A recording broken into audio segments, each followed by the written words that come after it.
Hi, culture shocks, alcohol, and America. That's the story for today's video. If you move to America in your late 30s and if you ask for a drink or when you buy alcohol from a store, you may feel a little younger. At least I felt a little younger, and I'll explain why. That is one of the five fun observations I'll talk about in this video. So these are individual observations from me in the past 15 years of stay in America. So when I said individual, there may be some bias in these observations, so just ignore them for the sake of fun.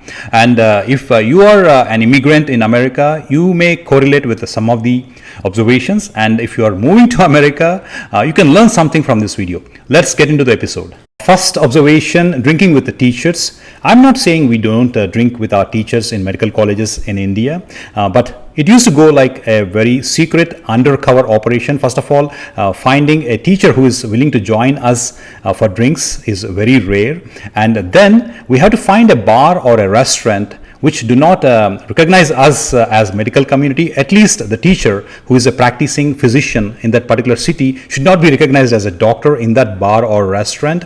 And then when we drink, we have to find a secret shady place so that no one can notice us. So it used to go like this. And of course, I'm talking about situations and cultural stigmas in India 20 years ago. That's when I went to medical college, and in these 20 years, many things have changed in India too.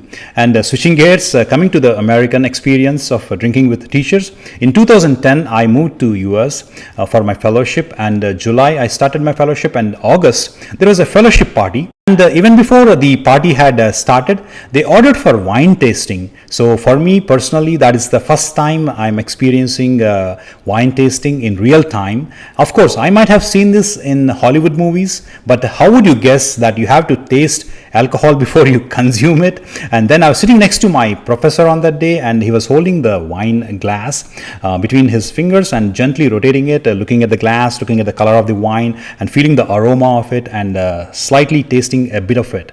And after some time, they ordered wines, and they asked, Kiran, red wine or white wine for you? So I was still processing what exactly was going on there, and it was year 2010. So significant portion of me was still acting like an Indian. So immediately I said, no. I am not drinking alcohol today. That is one of the typical expected behavior from a new immigrant, even though he consumes alcohol. So one of the reasons could be we will be little bit shy to join the parties, and second thing is we have this kind of culturally expectations, like it could be most likely from hypocrisy or overaction, and we try to be sanctimonious to prove our moral superiority in such social situations. If you have an Indian friend, it is very easy to understand these kind of cultural habits. One important observation from this point I want to make for the audience is if you are coming to US, especially to these educational institutes or official works,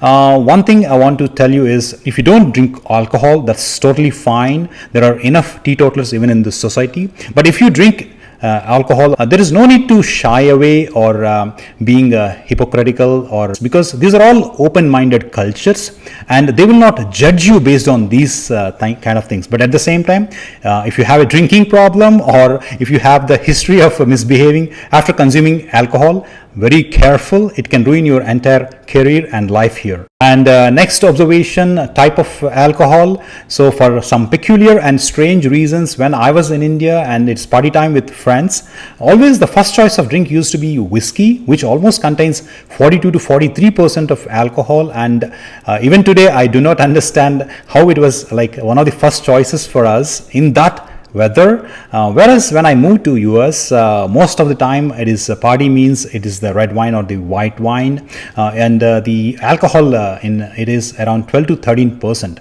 And one more thing was the parties in that time used to be very noisy and very energetic, whereas once I moved here, the parties used to be very slow and quiet, as if you are reading a book in the library. But that is age related bias there, because when I was in India we were young, and when I moved to US I was already 36, so it is the late stage of your prime age in life, so automatically there may be some change related to that age factor. Next, observation point 3, Weekdays versus weekends.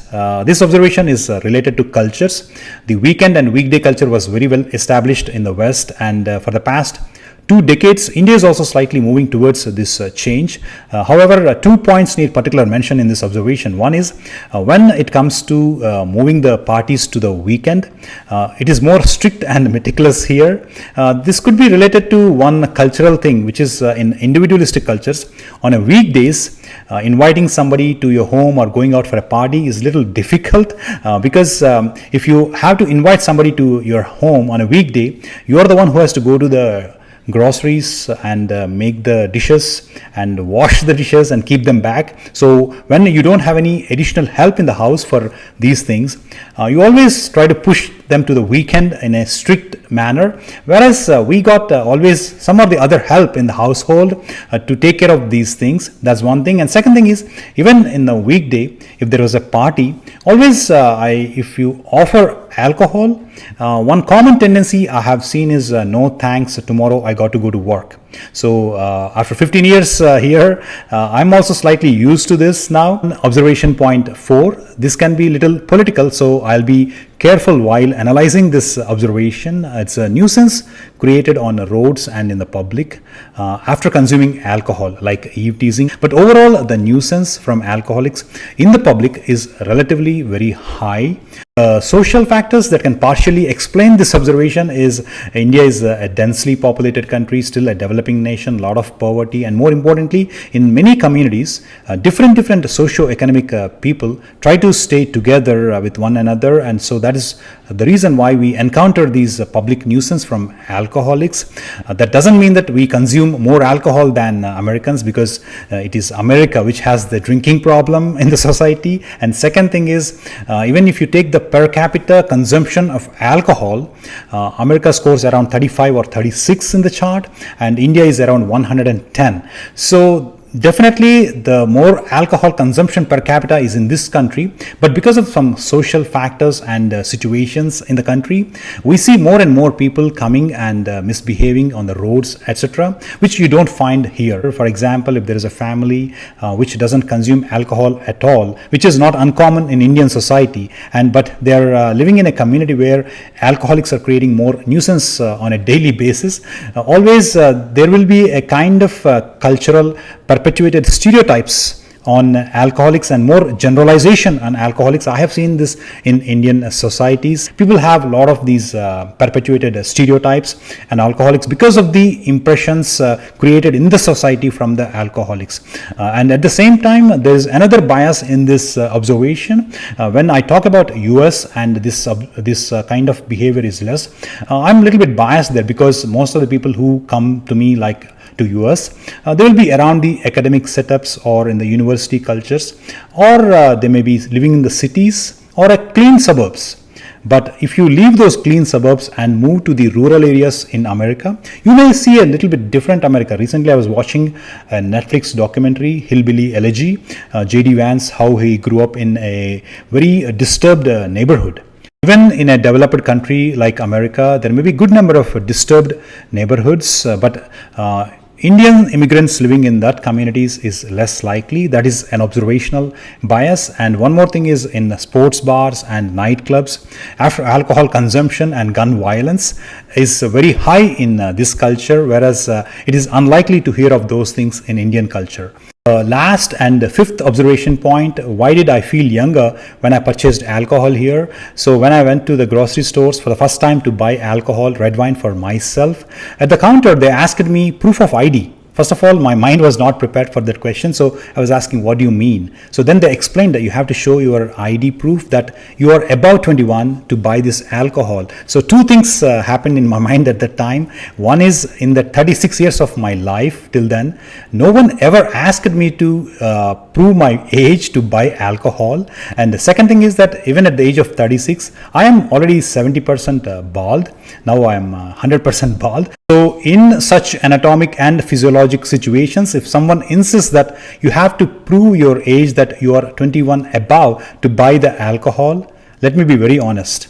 I felt like, that means I don't look that old. So when I walked out of the store, there was a vague smile on my face, and at least for 3 or 4 years, you will definitely enjoy whenever they ask you proof of ID. After a few years, this becomes routine, and I had been going to the same grocery store for the past 14 years, and it is the same 2 or 3 people. Even in my late 40s, they still ask me the same question, proof of ID. But now whenever I pick up an alcohol to buy, I automatically, the driving license comes out by the time they come there. So most of the people, most of the time, try to follow most of the rules. That is one thing, definitely culturally, as Indians, we can definitely learn that as a society, which will be great change for the country. That's all for today. Thank you for watching. Have a wonderful time. Just another day in paradise.